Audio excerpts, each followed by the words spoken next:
que je t'explique en 10 minutes ce que ton prof galère à faire pendant plusieurs semaines.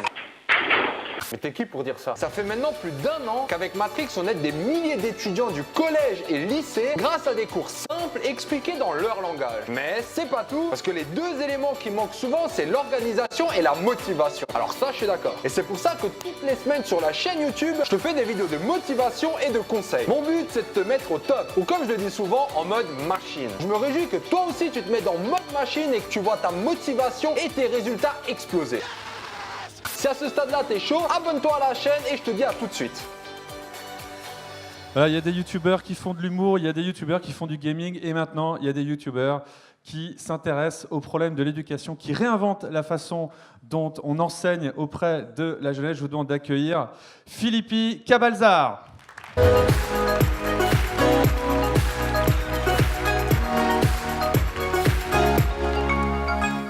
Merci. Bonjour tout le monde. Alors, vous avez vu un peu l'idée du truc. Donc rapidement, je m'appelle Philippi, je suis né au Brésil. J'ai fait la grande partie de ma scolarité en France. Et après le bac, je suis venu en Suisse, à l'EPFL, où j'ai étudié les maths.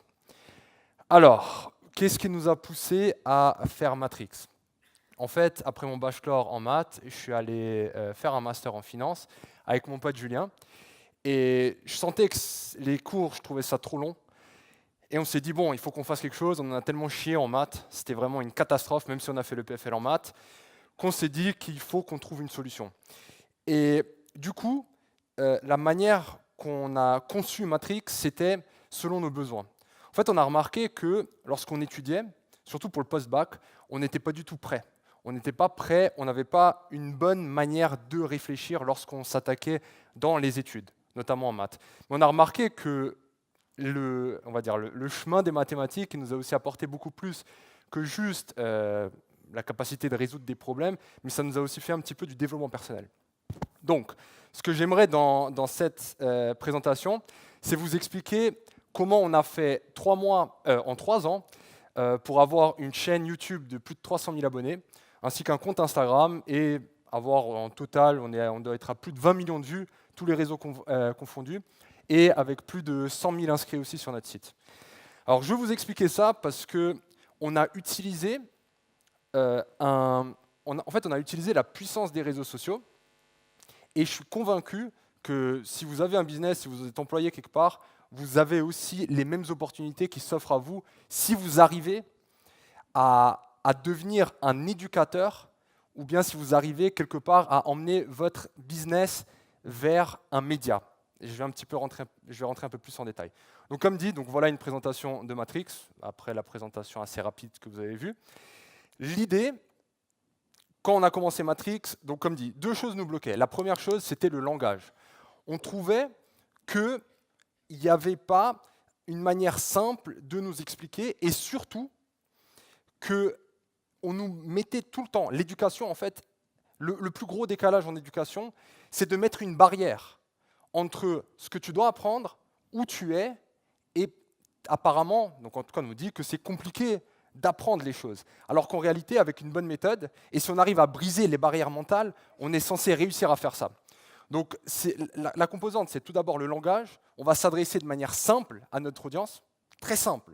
Et on va lui dire que c'est faisable. Et c'est vraiment faisable, ce n'est pas du positive thinking, voilà. C'est faisable, parce que ce qu'on fait avant, avant le bac, la matu, c'est même pas vraiment des maths. Donc c'est juste un espèce de calcul avancé, et avec les bonnes méthodes, on est censé réussir à le faire. Première chose. Et la deuxième, comme dit, c'est de casser les barrières mentales.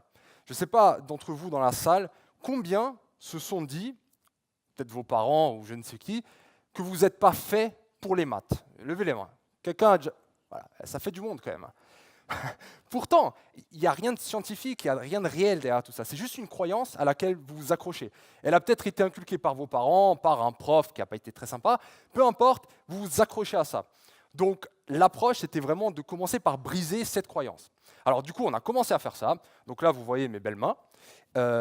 Les résultats qu'on a eus, là, par exemple, là, sur ce slide, vous voyez que je suis en train de réviser en direct. Je fais une annale de bac, donc un examen de la matu. Et il y a plus de 2000 étudiants en ligne qui sont en train de réviser avec moi. C'est vraiment cool. Hein. Je veux dire, il y a des profs, ils galèrent à retenir 30 personnes dans une classe. Et là, on est à plus de 2000 ensemble. Voilà.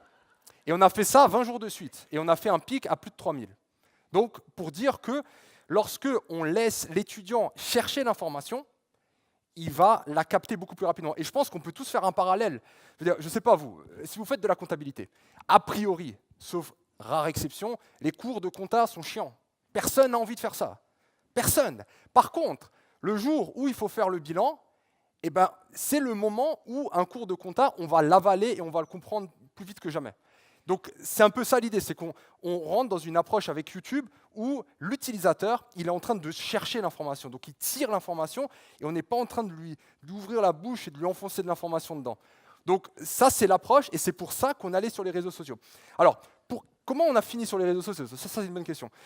Ce qui se passe, c'est qu'on a commencé à rentrer dans le truc. Donc on a déjà vu que personne ne s'adresse aux étudiants. Tout le monde s'adresse soit aux professeurs, soit aux établissements, soit à la commune, soit je ne sais qui. Pourquoi?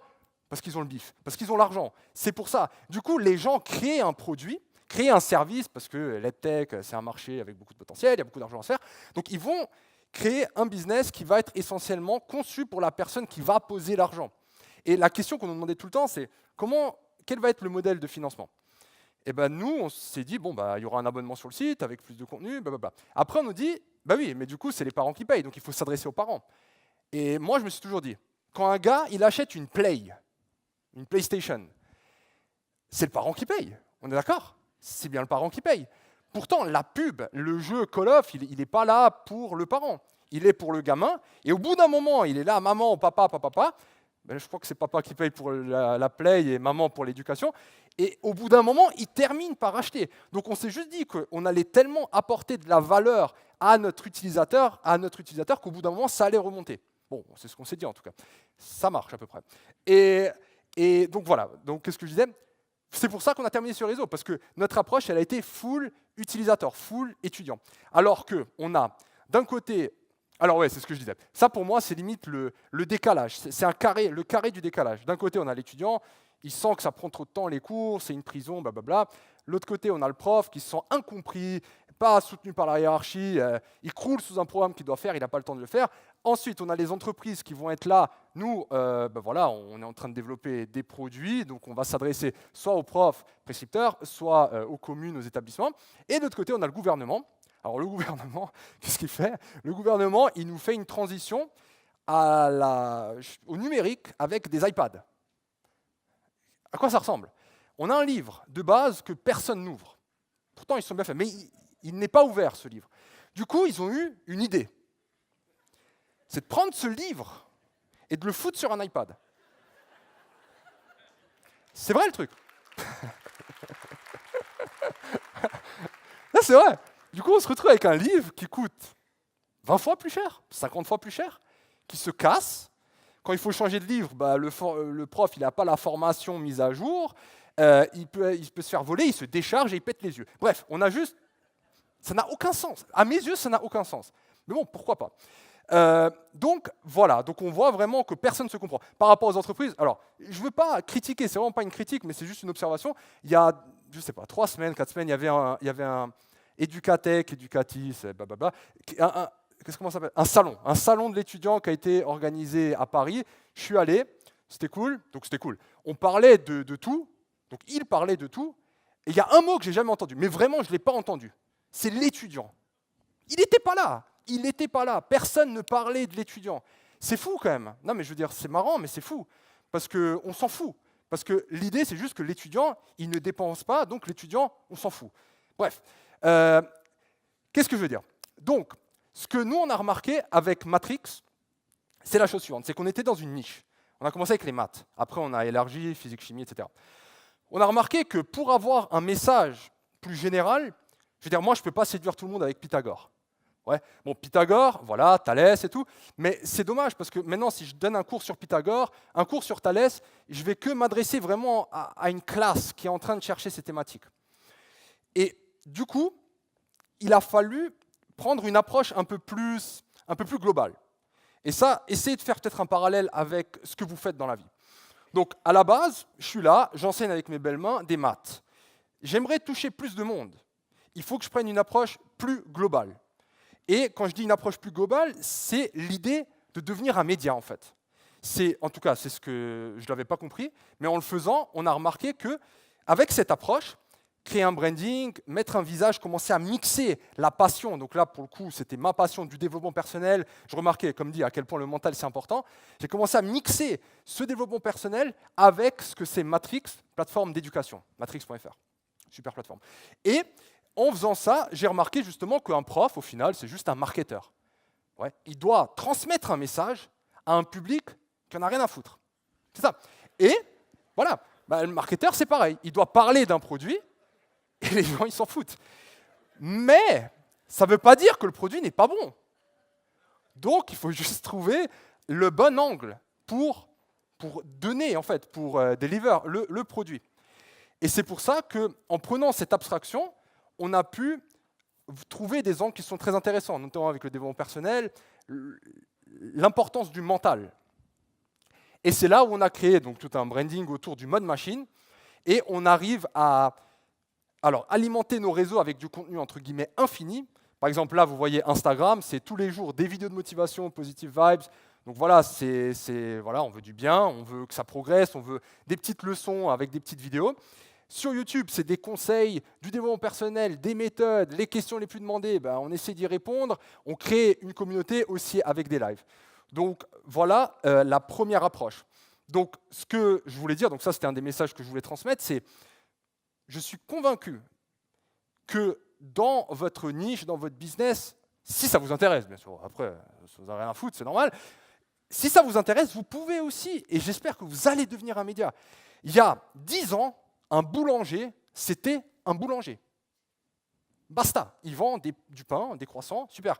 Maintenant, ce qu'un boulanger il pourrait faire, s'il a envie, bien sûr, en tout cas s'il s'intéresse au bien-être de ses consommateurs, de ses clients, c'est devenir un média. Comment ? Eh bien, tu peux commencer à filmer comment tu choisis tes ingrédients. Là, avant, on parlait de food, caring et tout. Voilà, les gens, ils veulent savoir est-ce que les ingrédients sont bons, comment il fait pour choisir, est-ce que c'est local, est-ce qu'il se déplace. Ça, c'est des choses, on est intéressé par les coulisses. Moi, vous, je pense que tout le monde est intéressé. En tout cas, on le voit, il y a beaucoup de niches maintenant qui se créent autour de métiers. Et au début, alors on n'a pas l'impression, mais en rentrant dans ces niches, on remarque que petit à petit, on va commencer à devenir un média. Donc voilà, donc ça c'était un peu l'idée pour vous encourager à, pourquoi pas, aussi documenter en fait un petit peu ce que vous faites, ces coulisses, parce que ça peut, et probablement ça va, intéresser beaucoup de personnes. Alors oubliez juste pas une chose, c'est que c'est super d'avoir du contenu. Donc nous, on avait plein de contenu au début sur Matrix, sur YouTube notamment, mais après, il faut vraiment penser à utiliser les leviers des réseaux sociaux. Les réseaux sociaux, c'est bien, il y a beaucoup de monde, mais ce n'est pas pour autant qu'il y a forcément de la visibilité. Donc il faut avoir une stratégie derrière. Il faut vraiment avoir une stratégie derrière. Pour vous donner une ordre d'idée, pendant 1 an et demi, Matrix, on avait 350 vidéos. 350 vidéos sur YouTube. On n'avait même pas 10 000 abonnés, après 1 an et demi, même pas. Alors, c'est vraiment des vidéos qui sont constamment cherchées. Au bout d'un moment, je me rappelle, j'étais au Brésil, je suis revenu, j'ai pété un plomb. Donc j'ai pété un plomb gentiment. Je me suis dit, j'en ai marre, parce qu'on sait que le contenu est bon. On sait, les commentaires, tout est bon. Mais il n'y a pas assez de visibilité. Donc on est vraiment rentré dans cette philosophie, professeur, marketeur. Marketeur, tu utilises des techniques, tu utilises des tools, en fait, sur les réseaux sociaux. Les pubs Facebook, tout ça, c'est des leviers très intéressants à utiliser. Et si vous avez un message pertinent, qui résonne auprès de votre audience, vous pouvez vraiment exploser vos chiffres. En un jour, avec 55 € d'investissement, donc on est passé de 10 000 abonnés à 11 000.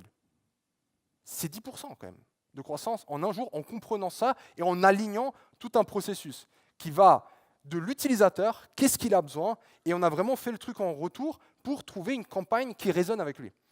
Donc utilisez cette approche et les leviers en fait, des réseaux sociaux.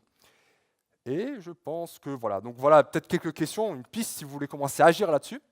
C'est comment pouvez-vous devenir un média qui va permettre d'éduquer et créer une relation de confiance, parce que bien sûr, les réseaux sociaux, c'est quelque chose qu'on ne peut pas fake, donc ça doit aussi correspondre avec votre passion.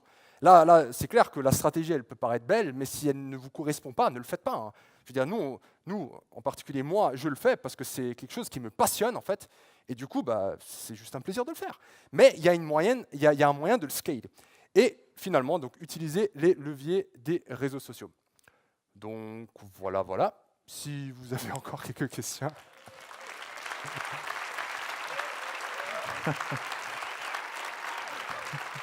Voilà. Tu nous as fait une présentation très brésilienne, pleine d'énergie, puis la fin était vaudoise là. Ouais. Voilà. Steak et... Bon ben voilà, ça y est là. Tiens. Philippi, alors il faut aller le voir sur YouTube, il faut aller voir les lives, c'est complètement dingue. Et il faut regarder sur Instagram aussi, il fait des lives, et alors il y a des milliers de commentaires de gens qui lui posent des questions. Et par exemple, tu poses des questions à ta communauté, et alors tu es le mec qui fait passer les moyennes alors en France c'est sur 20, donc il y a tout le temps des commentaires genre ouais, avant d'avoir vu ta chaîne j'avais 10 de moyenne, maintenant j'ai 19. Voilà. Et voilà, et donc J'aurais pu les faire défiler. Hein. Une idole des jeunes nouvelle génération, voilà, et qui fait vraiment un travail extraordinaire. Merci beaucoup, vous pouvez l'applaudir, Philippi Cabalzar.